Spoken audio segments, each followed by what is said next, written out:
ginagawa ng sa church ngayon. Hindi ko na rin pinapasok yung winter. Saan?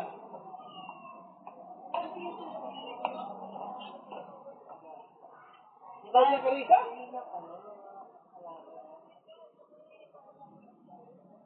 Sige, diyan mo. Eh, hindi sa kami dito sa kalisa. Mali. May pa pa. Wala ako doon. Wala kami sabihin doon. Sige, yung winter ko, hindi ko rin naman pinapasok.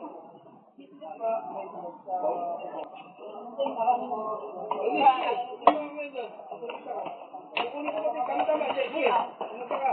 Kunin natin yung yung materyales. Stainless. O sige, nasa ka na ba?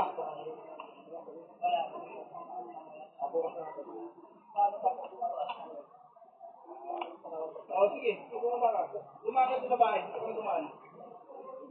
Ate. Okay, nga, dumaan ka na nga dito. Sabi tayo kung sa pamilya mo. I-install mo sa dito yung ano natin muna. Printer.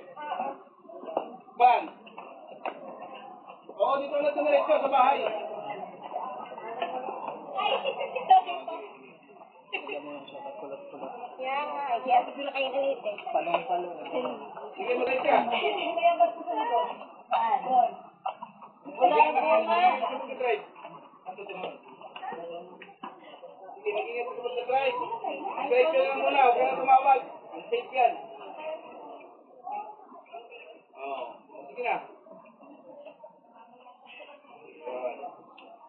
Pero eh, sino nakita yung bulaklak niya no? Yan. Hindi ako doon pinuha. Iba takwal. Ay, marami sila ate. Yan.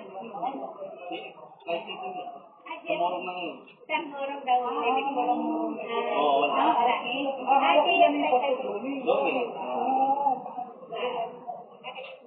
Punta pa mamaya. Kalipat ka lang. Mga gamit maliit. Okay, kukunin niyo. Patayin namin yung nito. Gumagana ang tubig kaya wala ng tao. Oo. Ay, ganun. Saan ko na nga ito ilagay? Expanded. Alisin mo yung namin. Yes. Bye-bye. Bye-bye. Elma. Okay. Dito na lang, oh. Ilapat ko dito sa lupa. Ay! Sa lupa. Bye-bye, ate.